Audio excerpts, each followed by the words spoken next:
My husband's sister stole my money and some valuables from the locker. After secretly gathering evidence, I exposed her at a family gathering, only for my husband to erupt in anger, shouting and siding with her. He took off his shoe and hit me on the head, knocking me to the ground. I decided on revenge, but just before the police arrived, something unexpected happened that changed everything. Hi, I'm Emma, a 35-year-old marketing strategist living in Brighton. Life here often feels like a dream: chilly sea breeze, beautiful coastline, and a vibrant local scene. My husband, David, is a high-ranking software engineer, and we've built a life together that many would envy. We live in a gorgeous home filled with modern decor, and our weekends are usually packed with brunches, parties, and outings with friends. Everything appeared to be perfect, or at least that's what I thought. But life has a way of throwing unexpected challenges our way. It all started when David's sister, Lisa, lost her job. She's 30 and had been struggling to find stable work for a while, so when she reached out asking if she could stay with us, I felt compelled to say yes.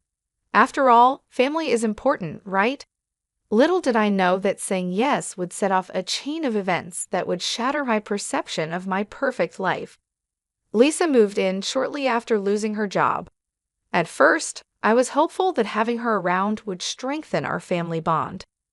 We tried to make her feel comfortable by including her in our daily routines, but soon I began to notice strange things happening around the house. It started with my favorite luxury watch. I had left it on the dresser one night, only to find it missing the next morning.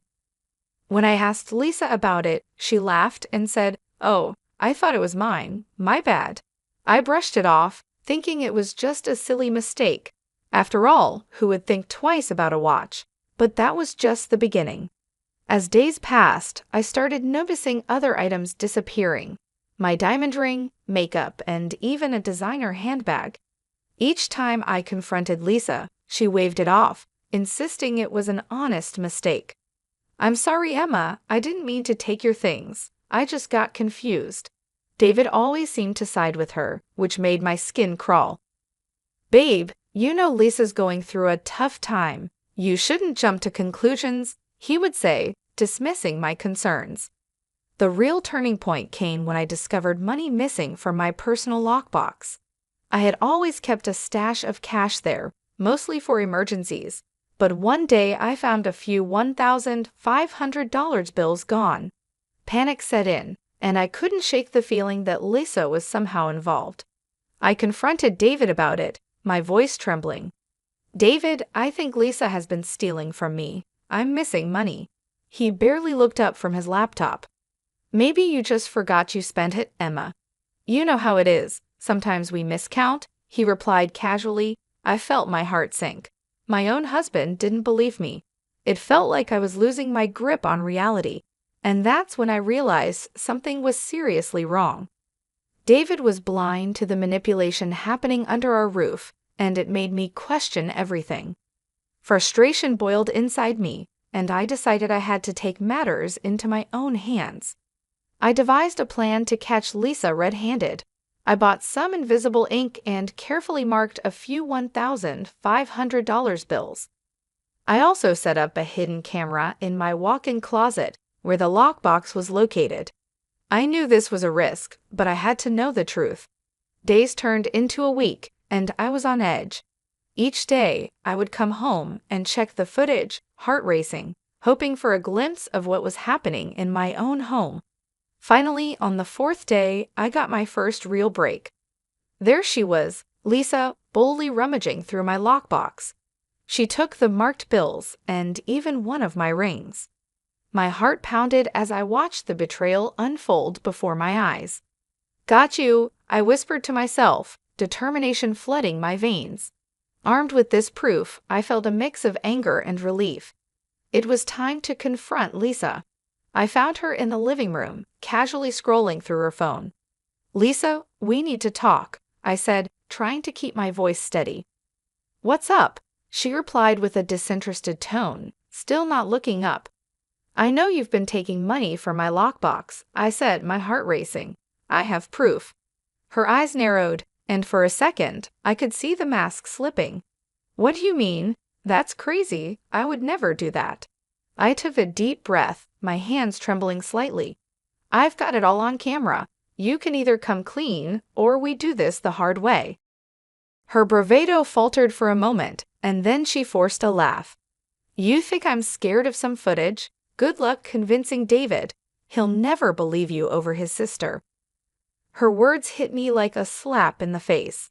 I felt a deep sense of betrayal, not just from her, but from David as well.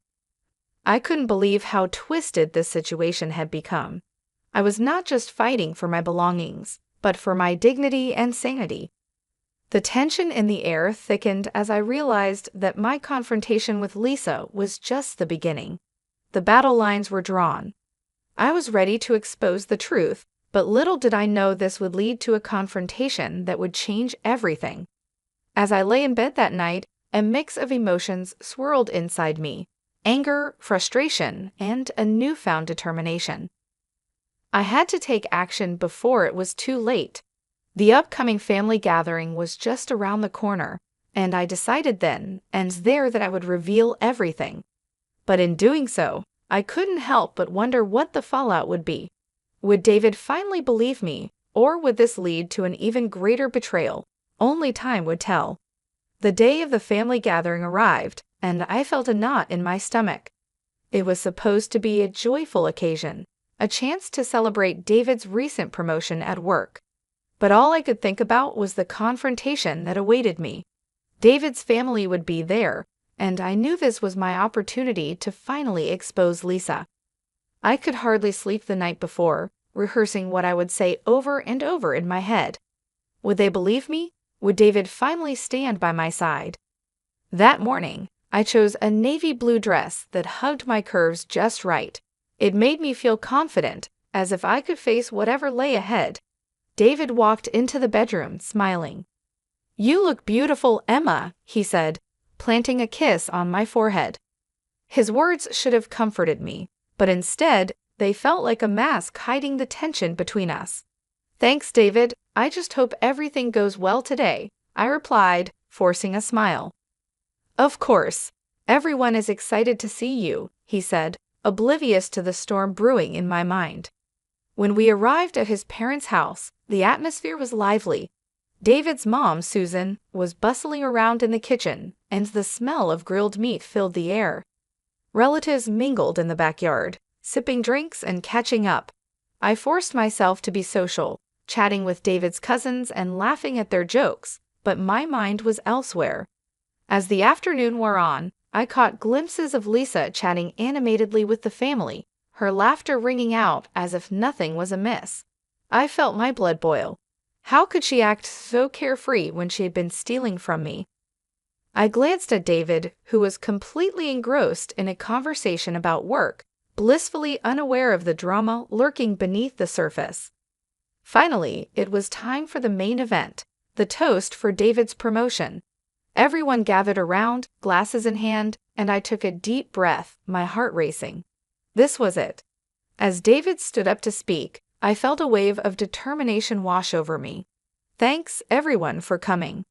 It means a lot to have my family here to celebrate this achievement," David began, and the crowd erupted in cheers. I watched him beam with pride, and for a moment, I felt a pang of nostalgia for the man I fell in love with. After the toast, David raised his glass again. "I just want to say how grateful I am for my amazing sister, Lisa. She's always been there for me." That was my cue. As applause filled the air, I stood up, feeling the weight of every eye in the room turn toward me. "I need to say something too," I announced, my voice shaking slightly. "It's important." David's smile faltered, and he looked at me, confusion etched on his face. Emma, maybe now isn't the time." "No, David, it's time to address some things," I interrupted, my heart pounding in my chest. "Lisa has been stealing from me. I have proof." Gasps filled the room, and Lisa's face turned pale. "What are you talking about?" she exclaimed, her voice rising in pitch. "You can't just accuse me like that." "I'm not accusing you without evidence. I shot back, pulling out my phone. I have video footage of you taking money from my lockbox. And don't think I'm not aware of the jewelry you've borrowed. I connected my phone to the TV, and the screen lit up with footage of Lisa rummaging through my closet. The room fell silent as everyone watched, eyes wide with shock. I felt a mixture of relief and dread. This was the moment I had been waiting for, but I couldn't shake the fear of how David would react. "See," I said, pointing at the screen. "That's you, Lisa, taking my money. How can you deny this?" Lisa's face twisted in anger. "You set me up. This is insane. You're just trying to ruin my life," she shouted, but her voice lacked the confidence it had before. Before I could respond, David stood up, his face flushed with anger. "You did this? You humiliated her in front of everyone. What's wrong with you, Emma?" he yelled, his words hitting me like a punch. "You're a liar. You've always been so dramatic." Stunned, I stared at him. "David, this isn't about me. It's about the truth. She's been stealing from us."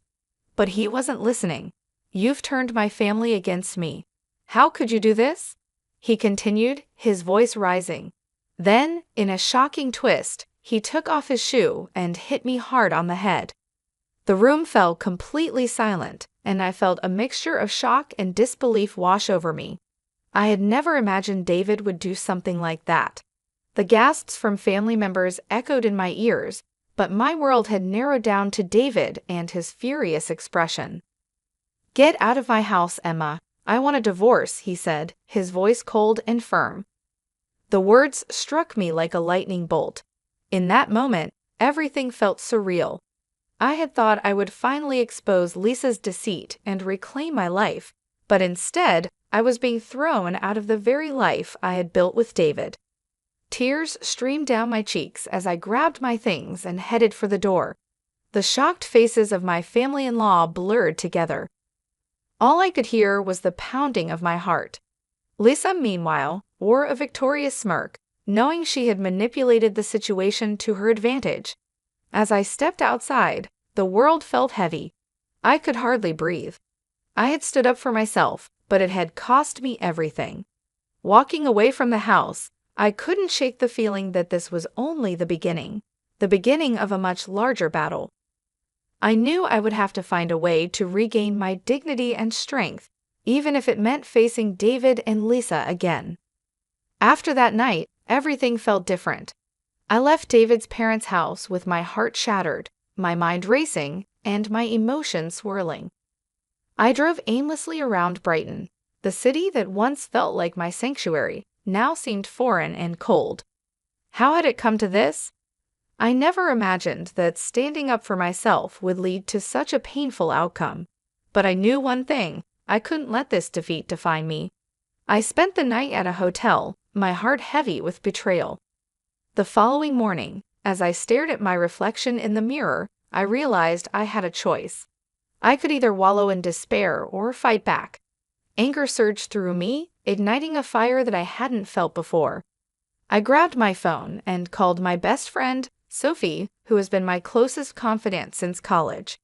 She always had a way of lifting me up, and I needed her now more than ever. "Emma, thank God you called.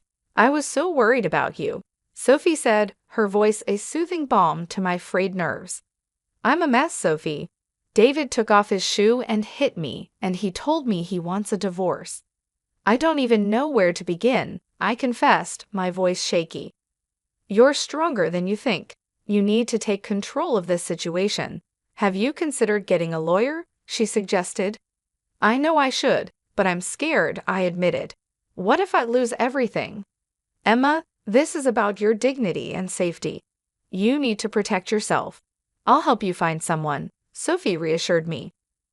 With her encouragement, I found a divorce attorney, Karen, who specialized in cases involving emotional and physical abuse. When I walked into her office, I felt a renewed sense of purpose. "I want to file for divorce," I told her, my voice steady. Karen listened attentively, taking notes as I recounted the events that had led me to this point. "It's important to document everything, Emma. We need to establish a pattern of his behavior," she said, her tone professional yet compassionate. "I'd also want to press charges for the assault. I can't let him get away with that," I declared, feeling empowered. "Absolutely. We can work on that as well. It's essential to hold him accountable for his actions," Karen replied, and I felt a surge of relief wash over me. I was finally taking control of my life. As the weeks went by, I immersed myself in work and the legal process. I was determined to rise in my marketing consulting career, channeling my energy into projects that inspired me. The long hours paid off. My boss noticed my dedication, and soon I was promoted to a senior position. The sense of accomplishment fueled my determination to move forward. Meanwhile, things were not going well for David and Lisa. Word of Lisa's theft began to spread within their family, and I learned through Sophie that she had been caught embezzling money from her new job. "She's facing serious charges, Emma," Sophie told me one day over coffee. "People are talking about it, and David isn't doing well either. His firm is losing clients because of all this drama." Hearing that news was bittersweet. I couldn't deny feeling a sense of satisfaction, knowing that Lisa was finally facing consequences, but I also worried about David. Despite everything, I still cared about him. I knew he had been manipulated by his sister, but I also recognized that I could no longer be the one to fix things for him. Then, one evening, as I was settling into my new apartment, my phone buzzed. It was a text from David. "Can we talk? I made a huge mistake." My heart raced at the thought of him reaching out, but I also felt a wall of defense rise within me. "Emma, don't do it," Sophie warned when I told her. "You've come so far. Don't let him pull you back in." "You're right. I have to think about my own well-being," I reminded myself, but part of me still hesitated. A few days later, I received an unexpected knock on my door. When I opened it, there stood David, looking disheveled and broken. "Emma, I need to explain," he started, his voice shaky. "I don't want to hear it, David. You made your choice," I said firmly, feeling a sense of clarity wash over me. I know I messed up. I should have believed you. I should have stood by you," he pleaded. I shook my head. "You didn't, and now I need to focus on myself." His face fell, and I could see the pain in his eyes. But I had to stay strong. "Please leave, David," I said, my voice unwavering. As I closed the door, I felt a mix of sadness and relief. I was moving on, reclaiming my life piece by piece. I realized that this was my journey now, and I would continue to fight for my happiness and self-respect, no matter the challenges ahead. Months passed, and the dust began to settle on my tumultuous life. I focused on rebuilding both personally and professionally. My divorce proceedings were underway, and each day I felt more empowered as I took steps to create a future that was truly my own. My legal battles were a mix of anxiety and hope, but I was determined not to let fear overshadow my journey. One afternoon, I received a call from Karen, my lawyer. "Emma, I have some news. We've secured a settlement agreement with David," she said. My heart raced. "You'll receive a fair share of the assets, and we'll ensure there's a restraining order in place regarding any contact from him." "Thank you, Karen. This means a lot," I replied, my voice thick with emotion. In that moment, I realized I was finally free. Free to rebuild, free to move on, and free to embrace the future on my own terms. I had fought so hard to get to this point, and now it felt like I was finally free from the chains of my past. That evening, I decided to celebrate this small victory. I called Sophie and invited her over for a little housewarming party. "We need to toast to your new life," she exclaimed, excitement evident in her voice. I spent the next few hours preparing appetizers and arranging flowers, relishing the calm and joy that filled my new apartment. When Sophie arrived, she brought a bottle of champagne. "To new beginnings," she said, raising her glass, "and to kicking toxic people out of your life." We laughed and reminisced about our college days, enjoying the freedom of being ourselves. For the first time in a long while, I felt genuinely happy. The burdens of the past seemed lighter, and I felt more in control of my future. A few weeks later, while out for a morning walk with my newly adopted rescue dog, Benny, I ran into an old acquaintance, Mark, from the fashion industry. "Emma, it's been ages. How have you been?" he asked, a genuine smile lighting up his face. "I'm doing well, actually, just got out of a rough patch," I said, trying to keep it light. "Rough patch. I heard about David and Lisa. You've shown incredible strength, Emma," he said, his eyes filled with admiration. "Thanks, Mark. I'm learning to prioritize my happiness," I replied, a sense of pride swelling within me. We ended up grabbing coffee together, and as we talked, I felt a connection that I hadn't experienced in a long time. We exchanged numbers, and for the first time, I allowed myself to be open to the possibility of new relationships. It felt strange but exciting to think about moving forward. One evening, I received an unexpected message from David. It read, "I just wanted to say I'm sorry. I realize now how much I hurt you. I hope you find happiness." My heart twisted at his words. I didn't want to relive the pain, but I also recognized that he was finally acknowledging the hurt he had caused. I took a deep breath, deciding to respond with kindness, but also clarity. "Thank you, David. I appreciate your message, but I need to focus on myself now. I wish you well, but I cannot go back." I hit send, feeling a weight lift off my shoulders. I was closing the door on the past once and for all. As I settled down for the night, Benny curled up beside me, and I reflected on everything I had been through. I realized that this journey wasn't just about survival, it was about transformation. I had learned the importance of self-respect and the power of standing up for myself, even when it felt like the world was against me. With each passing day, I felt stronger, more capable, and ready to embrace whatever life had in store. I had faced betrayal, but I had also found resilience. In reclaiming my life, I discovered that sometimes losing everything is the first step toward finding yourself and building a brighter, more empowered future.